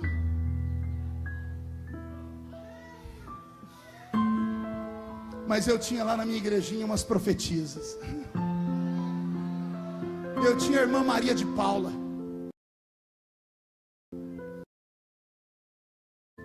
O zagueiro e o atacante. Um dia a velhinha deu um pulo no salãozinho, se chacoalhou inteiro e virou para trás e botou o dedo no meu nariz e disse assim: assim diz o Senhor, vou eu te usar tanto, mas tanto, que vai chegar um dia que você vai falar para cima e para baixo, para frente e para trás, para a esquerda e para a direita, ao mesmo tempo, porque eu tenho pressa em arrebatar a minha igreja. Eu dei um pulo para cima, entrei no mistério, os irmãos começaram a falar em línguas. Aí levantou um presbítero, chacoalhou um sininho que a gente tinha no púlpito, até todo mundo quietar. E ele olhou para a irmã Maria de Paulo e disse: com todo o respeito que eu lhe tenho, amada, Jesus sempre lhe usa, mas hoje não foi Jesus que te usou. E a velha olhou para ele e disse: mas por que não foi? Ele disse: porque a senhora acabou de profetizar uma heresia. E ela falou: o quê?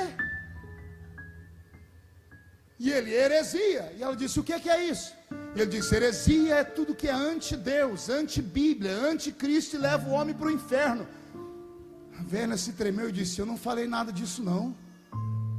Eu só falei que Deus vai usar esse menino aí para cima, para baixo, para frente, para trás, para os lados, ao mesmo tempo. E ele disse: pois isso é heresia, porque só Deus está em cima, embaixo, à frente e atrás, à esquerda e à direita, ao mesmo tempo. E ele deu um ensinamento sobre os atributos de Deus, e o maior deles, a onipresença. E ele disse: esse menino é de carne e osso, ele não pode estar em vários lugares ao mesmo tempo, só Deus pode. Aquela velha baixou a cabeça e começou a chorar. Caiu uma vergonha naquele lugar. Eu fiquei com mais vergonha ainda, porque eu era o alvo da profecia. Aí eu entrei em crise, porque eu olhava o presbítero e o que ele falava fazia sentido aqui, na cabeça. Mas eu olhava para a irmã Maria de Paula e vi o joelho dela. Uma mulher que orava 12 horas por dia, não tinha joelho, era uma casca. Eu olhava para ela, a minha cabeça ficava sem entendimento algum, mas o coração acelerava. E aí eu tive a minha primeira crise: razão e fé. O que é normal e o que é louco. O tempo passou. A irmã Maria de Paula nunca mais profetizou. Ele matou o ministério dela naquele dia. Deus me levantou como pregador. Um belo dia eu estou descendo o púlpito da igreja. Quem é que eu encontro no corredor do meio da igreja, juntinhos? A irmã Maria de Paula e o presbítero. E aquilo que eu não entendi a vida inteira, em 5 segundos, Deus me fez entender. Deixa-me te dar uma revelação, preste atenção. Quando Deus tem um plano na vida de alguém, a primeira coisa que Deus faz na vida da pessoa é provocar situações que tire a pessoa da razão. Quando Deus tem um plano na vida de alguém, a primeira coisa que Deus faz na vida do ser humano é complicar a vida dele inteira. Sabia disso ou não? Se Deus falou que vai te usar, não espere louros, aplausos, espere um mar de confusão. Porque Deus não vai te dar uma coisa que não te custe nada. Deus não quer filhinhos de papai na sua casa, porque o que não custa nada não vale nada. Se Deus disse que vai... Ai, Jesus, olha o que Deus me falou agora. Se Deus falou, vou te colocar no alto da montanha, preste atenção. Ele vai colocar a mão dentro da montanha e pegar a montanha pelo bico. E vai puxar a montanha para baixo e vai fazer ela virar uma cisterna. A mesma altura será a profundidade. Entendeu? Não entendeu? Vou falar de novo. Se Deus falou, vou te levar lá em cima e te exaltar, antes de te exaltar, você será abatido e humilhado. Você quer o trono, José? Se prepare para ir para a cisterna então. Porque Deus não vai gerar uma geração de filhinhos de papai que recebem de mão beijada e não dão valor naquilo que recebem. Primeiro Deus complica a vida da pessoa inteira, aí depois ele descomplica. E só depois ele explica por que complicou.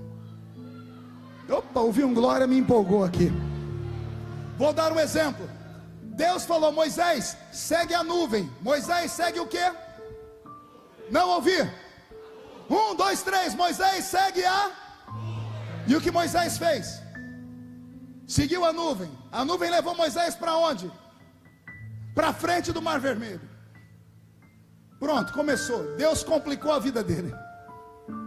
Quando ele chegou na frente do mar, ele olhou para trás, viu a poeira dos cavalos e carros de Faraó. Ele caiu de joelhos e começou a gritar, Senhor Deus. Aí Deus abriu o céu e olhou para ele e disse assim, por que clamas a mim? Oh meu Deus, Deus é tremendo. Senhor, eu estou clamando porque o mar está fechado. Quem disse que o mar está fechado? Senhor, olha aí, o mar está fechado. Moisés, o que é que tem na sua mão? Eu tenho o meu cajado. Moisés, na sua mão qualquer coisa vira arma. Pegue o cajado e toca nas águas. Fere as águas. E Moisés feriu as águas e o mar se abriu. Amém? Olha o que Deus faz. Primeiro Deus complica, fechou o mar, levou para uma emboscada. Aí Deus descomplica, o mar se abriu. Moisés atravessou o mar. Quando ele chegou do outro lado para ir embora, Deus gritou, Moisés, pare você e o povo todo aí. Por quê, Senhor? Olha para trás. Eu vou explicar por que eu compliquei. Contempla o seu inimigo pela última vez. Como assim, Senhor? Olhe e veja o que eu faço com os seus inimigos.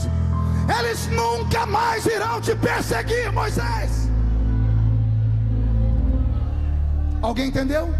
Primeiro Deus complica, depois ele descomplica, e só depois ele explica por que complicou. Deixa eu fazer uma pergunta, de repente eu estou pregando para as pessoas erradas. Tem alguém aqui que a vida está toda complicada? Levanta a mão para eu ver. Então dá glória a Deus, porque Ele está falando com você. Se você for batizado com o Espírito Santo, ameaça soltar uma rajada de língua estranha. Deixa o diabo desesperado nessa noite. Já estou terminando. Deus me fez enxergar a irmã Maria de Paula e aquele presbítero. E o que eu não entendi a vida inteira, eu entendi em 5 segundos. Eu pedi para os dois sentarem comigo num banco.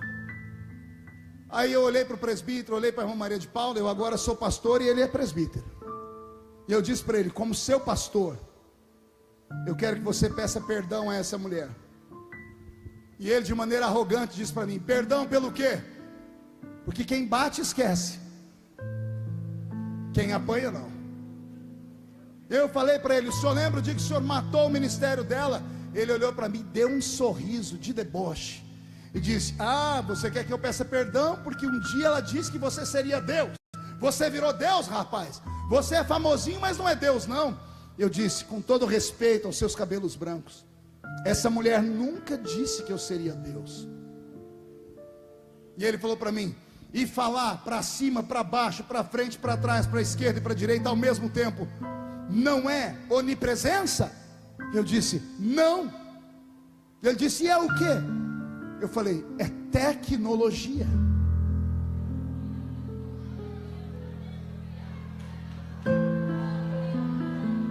Ele olhou para mim e disse assim, explica. Eu disse, explico. Eu falei para ele, quando Deus usou essa mulher para falar comigo, nem eu, nem o senhor, nem ninguém nessa vila onde a gente mora, sabíamos que um dia Deus me daria um programa de televisão. que Deus me daria um ministério com DVDs, CDs, fitas cassetes. Eu tenho hoje 20 milhões de DVDs esparramados pelo mundo, em 3 idiomas, inglês, espanhol e português. Eu já preguei em 80 países do mundo, e mais de 4 mil cidades do Brasil. Só Deus sabe, enquanto eu estou pregando aqui agora, onde é que eu estou pregando mais. Não entendeu? Vou falar. Eu estou pregando aqui agora, e só Deus sabe os caminhoneiros que estão singrando as vicinais do meu Brasil, e na boleia do caminhão chorando, assistindo o sonho de José. Só Deus sabe lá do outro lado do mundo, as pessoas que estão no Japão acordando agora, entrando na internet, digitando no YouTube, o dia da aprovação. Mais de 40 milhões de pessoas assistiram essa mensagem. Alguém aqui já assistiu um DVD meu na sua casa? Levante a mão para eu ver. Sério? Quem assistiu de manhã? À tarde? À noite, de madrugada, uma segunda, terça, quarta, quinta, sexta, sábado, domingo, janeiro, fevereiro, março, abril, maio, junho, julho, agosto, setembro, outubro, novembro, dezembro. Quer dizer que eu já estive dentro da sua casa? Mas naquele momento que eu estava pregando para você, só Deus sabe onde eu estava pregando. Sabe por quê? Porque hoje eu prego para cima, prego para baixo, prego para frente e para trás, prego para a esquerda e para a direita ao mesmo tempo. E ninguém tem nada a ver com isso, porque Ele prometeu, Ele cumpre o que Ele prometeu. Vou terminar dizendo que você não tem noção do que Deus fará para cumprir o que Ele te prometeu.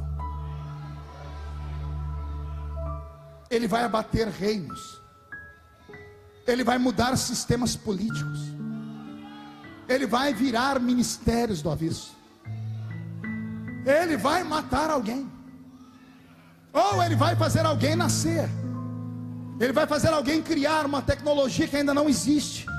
Porque se Ele falou que a porta vai abrir, você não enxerga nem o muro, Ele vai levantar um anjo construtor para fazer a muralha, um outro para construir a porta, um outro para fazer a fechadura, só para dar a chave na sua mão. Mas que vai acontecer, vai. Quem acredita em promessa, olhe para o seu irmão e diga: se você não acreditar na sua história, ninguém vai acreditar. Eu quero encerrar dizendo para vocês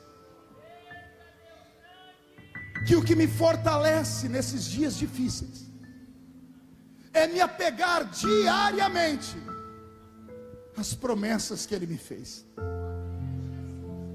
Se não for as promessas, não faria sentido estar mais aqui. Se você não tiver uma promessa para se apegar, eu tenho pena de você, não vai sobreviver muito tempo. Logo, logo você estará cambaleando pelas ruas da cidade de Penha, e os cachorros estarão lambendo a sua boca. O homem e a mulher que não tem uma razão para existir, eles anseiam a morte. Eu não quero morrer, não agora. Eu viveria 1000 vidas nessa vida, só para viver as promessas que Deus fez na minha vida. E as promessas estão se aproximando. Deus não me traria aqui nessa noite para falar para pescadores, homens e mulheres, num dos trabalhos mais dignos e antigos do mundo, num dos trabalhos mais santos e sagrados que o próprio Cristo, quando quis fazer o seu ministério crescer, ao invés de ir no centro da cidade buscar empresários, foi na beira do mar buscar os pescadores.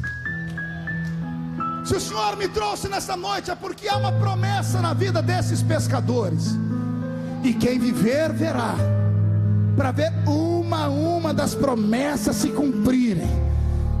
E não tem homem na terra, não tem demônio no inferno, e não tem anjo no céu capaz de fazer as promessas de Deus recuarem atrás. Só quem tem promessa dá um grito de glória a Deus, por gentileza. Fique de pé, por favor. Fique de pé. Feche os seus olhos. Porque existe aqui no nosso meio um grupo de homens e mulheres que há muito tempo não entravam em uma igreja, que há muito tempo não participavam de um culto. Na cabeça deles, eles vieram arrastados pela propaganda. Na cabeça deles, eles vieram arrastados pela oração do pai e da mãe, pelo convite do amigo, quando na verdade foi o próprio Deus que colocou um anzol no seu queixo e te fisgou nessa noite. O Senhor sabe da sua angústia e da sua mágoa. Você foi excluído e excomungado dos ministérios desta cidade ou das cidades vizinhas. Não tiveram piedade nem paciência com os seus erros e as suas fraquezas. Te chutaram e te jogaram ao limbo. Ah, se as igrejas soubessem o que acontece quando excluem alguém. Está escrito em Mateus 16 e 18: tudo que é desligado na terra é desligado no céu. Somos os responsáveis pelo nome de um sem número de homens e mulheres ter sido riscado do livro da vida. E quem já foi crente não tem mais o nome no livro da vida. Essas pessoas não vivem, elas vegetam. Por isso a vontade de se matar e de morrer. Por isso a vontade de fazer coisas horríveis e descer ao mais fundo dos poços. Você nem ia ficar no culto até agora, mas você teve um momento em que disse assim: Deus, se tu me amas, fala comigo. E sabe o que Deus me diz? Que todo fim de semana, quando você sai das baladas, das festas, você passa perto da velha igrejinha e tem saudades. Você chora de saudade da voz rouca do pastor, do círculo de oração, do grupo de jovens, mas você não tem mais vontade nem força, porque você está magoado. A igreja vai inclinar a cabeça, por gentileza. O Senhor me trouxe aqui para te dizer: rapaz, homem, você ainda vai ser pastor. Você ainda será um pastor. A senhora será uma mulher de Deus. Sua história vai fazer história. O seu livro vai impactar a sua geração. O CD de música que você ainda vai gravar vai ser cantado em todas as congregações do Brasil. Pastor, é comigo que o Senhor está falando? Eu estou afastado. É com você mesmo. Jesus me trouxe hoje aqui para te dizer que as promessas que Ele te fez não morreram. Ele me trouxe para te dizer que você só tombou e caiu porque foi alvo dos demônios que ouviram a promessa, que sabiam que se você ficasse de pé, eles não teriam força de te vencer.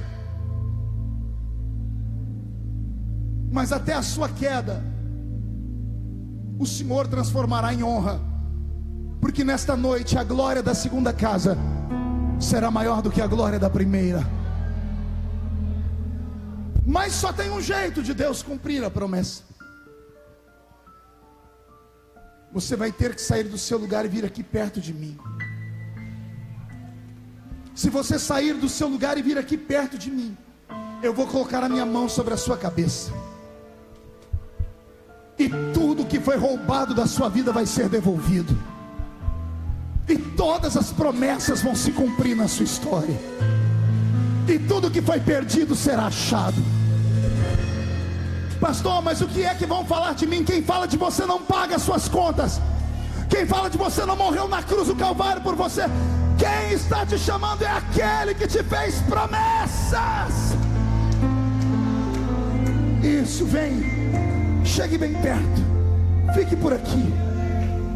Fique por aqui, venha, venha, venha chorando. Venha aos gritos, venha orando. Ah, meu Deus. Venha, você não é uma pessoa normal. Você é uma raridade para Deus. Você é alguém que Deus escolheu para uma grande missão. Você é alguém que Deus trouxe para fazer uma obra gigantesca na sua história.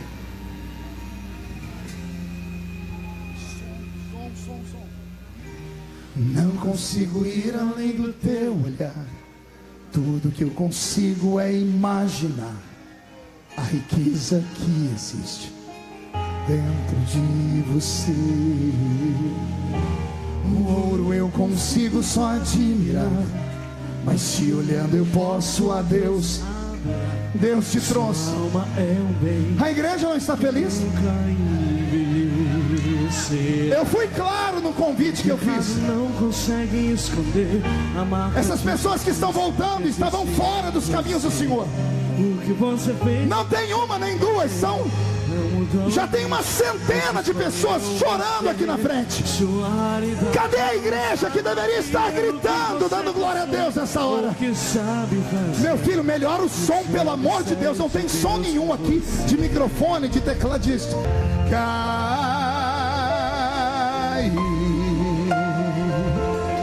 Vocês que vieram à frente, inclinem a cabeça. Pegue bem firme na mão de quem está do seu lado. Eu vou pedir que a igreja estenda as mãos para cá. Pai, nós oramos nesta hora. Nós oramos para que esta multidão de homens e mulheres que estavam perdidos no caminho,